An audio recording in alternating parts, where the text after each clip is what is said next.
Hi everyone, it's James here. Welcome back to Squeeze Fan TV, the world's only daily Squeeze vlog.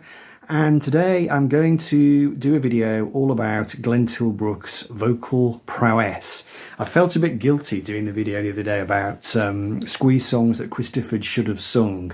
I made the point in that video that I was not trying to diss Glenn. I wasn't saying that Glenn had done a bad job of those songs. It was more just saying that, maybe Chris didn't have enough lead vocals. So I'm going to put things right. I'm going to do a top 10. My top 10 favourite Glenn vocal performances. Now, as always with these things, different day, different list. The order could change. I have got my number one choice I'm reasonably happy with, but even that could change. Anyway, see what you think. Do share your thoughts if you have a different set of songs, or maybe you agree or disagree about some of these. It's just completely personal choice. So anyway, what's interesting, just before I start, all of my choices come, apart from one, they all come from the post-breakup, so from 85 onwards. I think Glenn did some great singing on the first 4 albums, but I think he really started to come into his own as a vocalist once the band, I think 82 is when it started happening. Anyway, let's make a start before this video gets too long. So coming in at number 10, I'm actually going to go with the song Domino from the album Domino, which is a lovely stripped back song. I think Glenn does a really understated, very cool vocal performance. It's got a sort of husky quality to it. Almost sounds like a kind of first take or a second take. I don't know if it was or not, but I've always loved his voice on that. So Domino at number 10. Coming in at number 11 is a great deep cut from the Ridiculous album. It is the song Walk Away, which I know Glenn was really proud of. It was a heavy song, wasn't the kind of thing I think that A&M wanted from the band at the time, but I think Glenn just turns in a phenomenal powerhouse of a performance on that track. Really great, really reaching for the stars, and he invests a huge amount of himself in it. I think it's an incredible vocal performance. So Walk Away at number 9. At number 8, there were a few tracks to choose from here, and I've actually picked 2 songs from this album. I think it's the only album where I've got 2 tracks. So the first one I'm going to go for is Third Rail, which is an astonishing piece of vocal prowess from Tilbrook. Just that long note he always hits towards the end of the song, and if you've seen him doing it live, you'll see him doing it on a variety of TV shows. He doesn't even seem to take much of a breath. He just seems to just take a normal breath and then just launches into this really long note, Third Rail. And you get the sense that he could go on forever, just great technical control.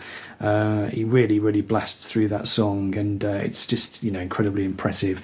We'll keep that one to one side because that album will come up again. Coming in at number 7, we will go with a great song from Babylon and On, from side 2, and it is The Waiting Game.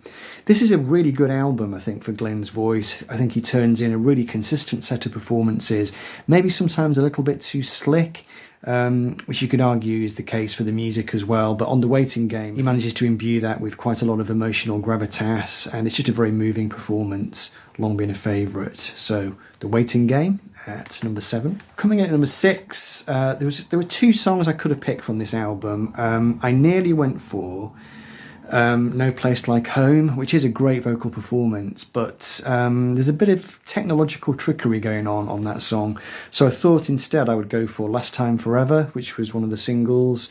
So in the choruses, it's Chris and Glenn singing together, but Glenn sings the verses on his own, and I just think it's an absolutely stunning vocal performance. It's very close mic'd, it's very forward in the mix, it just sounds tremendous.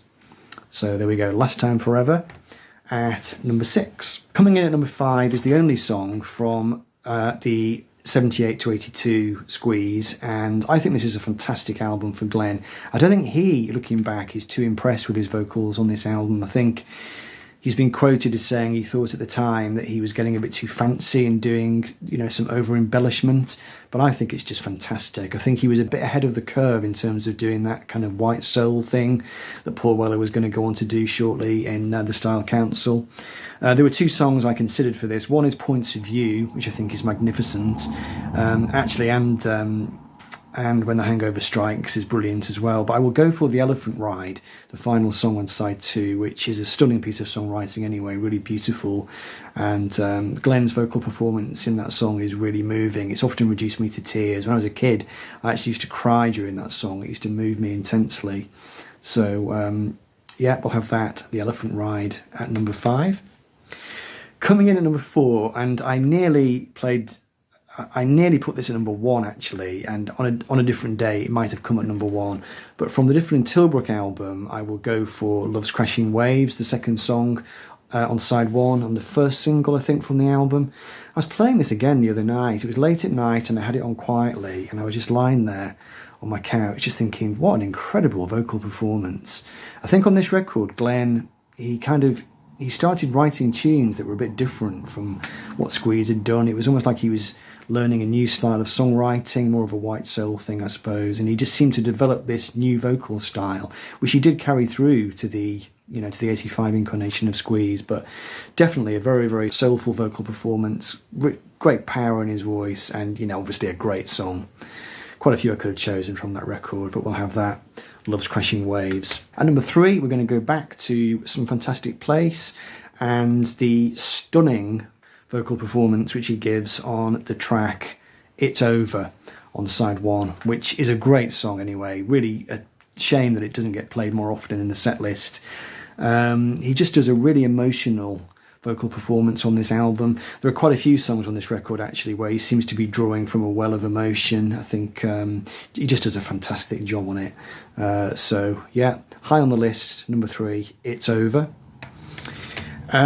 Number 2, another album where Glenn really comes into his own as a singer, Play, from 1991. I could have chosen any number of tracks off this record actually.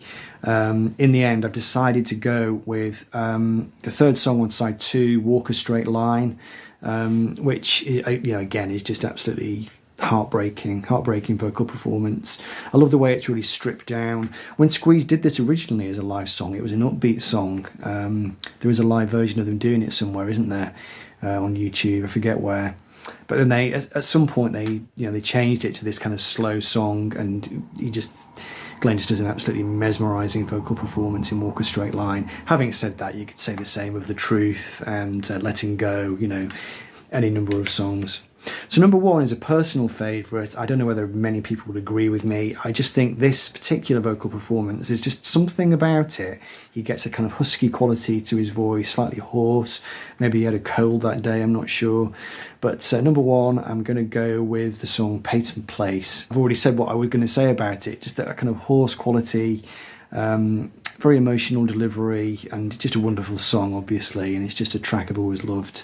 And I think Glenn sings the socks off it. So there we go, we'll have that at number 1. Different day, maybe a different song could have come top, and indeed that the whole list could have changed.